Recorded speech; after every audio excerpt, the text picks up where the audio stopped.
Hi Foxes, and welcome back to my channel, or if you are new here, welcome. I am so pleased to have you. My name is Brittany from SHOPFOXBURROW. I am SHOPFOXBURROW on Poshmark, Etsy, and Instagram. And today I have a video for you that has to do with vintage. So vintage is kind of something that I specialize in. I have been selling vintage on Etsy since 2012. But exclusively under the Foxborough name since 2014. And over the time period, I've kind of gotten to know sort of what comes back around. And right now we're seeing a big resurgence in 90s fashion. So 70s, 80s, and 90s are kind of what is trending right now. Back when Mad Men first aired, the 50s and 60s was very popular once again. But yeah, right now we're kind of looking at 70s, 80s, and 90s. And today I have a video for you of some 90s brands that I usually keep an eye out for when I'm at the thrift store. And I thought it would be good to share those with you in case you wanted to start picking up some of that trendier vintage. So the first brand I have for you is actually one that I'm sure you've heard of before, and that is the Limited. So the Limited has been around for a little while, and some of their older pieces have like a big square bulky tag and they say the Limited, but they just have that like oversized, more like boxy feel to them. And I'll pop up some pictures over here, just things that I've sold or advertisements from that period. But the Limited did have some good things that came out of the 90s. You have to be picky about what you're picking up. But my general rule with all of this like 90s resurgence stuff is, does it look like Urban Outfitters could pull it off the rack and sell it right now? Because if it looks like something that those brands could just pop right into their shelves right now, then that's good vintage, because that's the type of thing that buyers are going to be looking out for companies. It's the type of thing that people are going to be looking to get the true vintage piece. So maybe they see something on Urban Outfitters and they like it, but they want to find the real vintage version of that. So they're going to be looking out for it. And in general, it's just cool and usually a lot better made than the modern day stuff. So the Limited, surprisingly, believe it or not. The next up is going to be Express. So another brand that you've heard of. This one, the tag's not going to look anything like the modern Express. So back in the 80s and 90s, it said like, I can't remember exactly, but it's like Company International Express or something like that. They did a lot of pieces that were more like that global vibe. So back in the 80s and 90s, that global aesthetic was really popular. And old Express pieces, you know, they've got like rayon dresses and, you know, midi length stuff and cropped sweaters and cropped jean jackets and broomstick skirts and just all of this stuff that's kind of like that more boho slash grunge aesthetic. So I'll definitely be popping some pictures up here so you can see. But usually when I do find those older Express pieces, especially if they look like they could be sold in a modern day store, I am excited to pick them up because the brand does have recognition and they usually move pretty quickly and for a good price. I would say somewhere between like $25 to $45 depending on the piece that you find. The next brand is yet another brand that you know, and that is Banana Republic. So back in the day, Banana Republic had like way more of a safari theme. Banana Republic was like the embodiment of this like safari store. So like my friend remembers going into Banana Republic with her mom, and there would just be like it was just like a jungle on the ceiling. Like the whole store would be like decked out to kind of give you that like safari jungle vibe. And when you find those older Banana Republic pieces, the tags are going to be big and square, and it'll still say Banana Republic, but there's going to be bananas on the tag. So if you find Banana Republic where there's bananas on the tag and it's cool looking, get it. Again, this is going to be somewhere between that $25 to $45 range, depending on what it is that you found. But I personally love picking up these pieces, and I do think that they tend to sell quickly. All of the Banana Republic vintage pieces that I've ever picked up have always sold, and usually within a month, so they don't sit very long. Next up is one that you probably do know of from all of the reseller channels, but maybe you don't know a lot about, and that is Coogi, or Coogi. I'm not sure how to say it, but it's C-O-O-G-I. I'll pop the tag up, obviously. And that's just going to be a lot of, they do have like pants and shirts and other things, but what you really want to look for is the sweaters. So they did this like crazy thing where it's just a complete mixed knit. So it'll be usually vertical stripes, with just all these different like colors and textures and fibers. And they are not really Cosby sweaters, but they kind of give you that vibe. But yeah, just like crazy prints, crazy colors. They were actually made, they were like pushed into the spotlight when Notorious B.I.G. wore them. And they just kind of became like a part of that rap scene in the early 90s, which was obviously blossoming at that time. And yeah, their popularity has continued. These sweaters can actually do very, very well. So I would say if you find a sweater from this brand, you're looking at $75 to $150, depending on the size and the style of the piece that you found. For their other items, you know, pants and jeans and shirts, I would look up comps on it. You would probably have better luck with stuff that's like boldly branded than you would with things that are just that brand, but not necessarily, like, you wouldn't know that it's that brand unless you looked at the tag. But yeah, so sweaters, definite pickup, hands down. But the other pieces, do a little bit of research.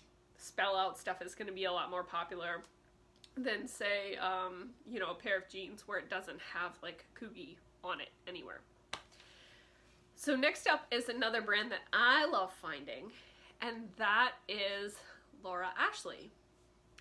That's probably going to sound crazy to you because it's all these like floral dresses and skirts, just like over the top collars, like lace, the stuff that your, you know, mom put you in for Easter back in 1993, and you would rather die than look back at those photos. But like, that's the kind of the vibe, except for adults. So in the 80s and 90s, that was definitely a specific aesthetic. I wouldn't say that most women wore that, but it's out there and it's selling really well. And it is selling really well specifically to people in Asian countries. So if you have an Etsy shop, if you have an eBay store, and you list a Laura Ashley piece, I would highly recommend putting it with international shipping. South Korea, Japan, what are some of the, Taiwan, those are going to be some of the places where there's like more of a fashion and cultural epicenter where they're interested in getting things from international locations. So Laura Ashley. And you specifically want to look for the florals, the more like toddler it looks, the better. Puff sleeves, great. Big lace collars, awesome. Pleats, swishy, flowy. Any of that is going to be really good stuff. And when you look at the tag, the Laura Ashley tag, if it says made in Great Britain, awesome. That's what you want. So Laura Ashley is definitely a good pickup. I usually list Laura Ashley dresses somewhere around the $75 to $80 mark, and they usually sell, if not at that price, then above $60. And the skirts, I haven't sold as many Laura Ashley skirts, but I would list it around the like $55 mark, and if I got anything over $40, I would be pretty happy with that. You also have to keep in mind when you're selling the Laura Ashley pieces that they are going overseas. Some Laura Ashley dresses I have seen go for over $100, so you know you can do some research by looking up comps on eBay. The frillier and crazier the better. Alright, and another brand that you might remember from the 90s is Jenko jeans, so J-N-C-O, and it looks like graffiti. These jeans were sort of iconic in the skater counterculture of the 90s, so they are popular and mysteriously very hard to find. So even though you kind of saw them everywhere in the 90s, or you felt like you saw them everywhere, they're very difficult to find. And the more popular styles are going to be the ones with the huge legs. The bigger the better with the Jenko jeans. Pockets, deep pockets, multiple pockets, lots of pockets, big patches on the back, that sort of thing is going to be really popular. And I have seen these listed mostly around the like $100 to $150 range.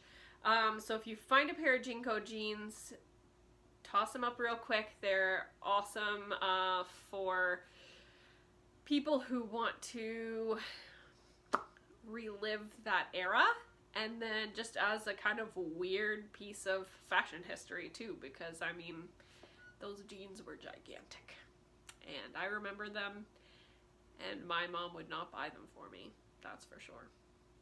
But I did have some very large wide leg jeans, but they were not Jenko jeans. So the last brand that I'm going to talk about today is kind of a mix between an 80s and 90s brand, and that is the brand All That Jazz. This is one of my favorite brands to pick up. It doesn't go for a ton of money. You're looking at like $30 to $45 for an All That Jazz piece, but they're just so fun. It's usually a lot of shorter skirts, usually like rayon or another synthetic fabric. They're not typically made from like cotton or any natural fibers, but they're just like swishy. Sometimes they'll be like long sleeve, and sometimes they're strappy, and they're just sort of fun. Yeah, it's definitely another one of those brands that you would see kind of inspiration in Urban Outfitters or Anthropologie or Free People. Those sort of throwback styles are gonna come from genuine inspiration, genuine vintage pieces. If you did not know, a lot of buyers for major brands will go out to vintage shows, flea markets, all kinds of stuff. They will scour the internet and they will look for things to basically inspire their collections. Forever 21 does this, fast fashion brands do this too, and they're basically looking for designs that can be replicated without a lot of effort. So All That Jazz is definitely one of those brands where it would be very easy for a buyer to do that. But in general, people just like them too. It's not just buyers who are looking for them, but the style is going to be popular among people who like vintage, and particularly like younger people who are looking for like that 90s vibe. So All That Jazz, definitely a good brand to pick up.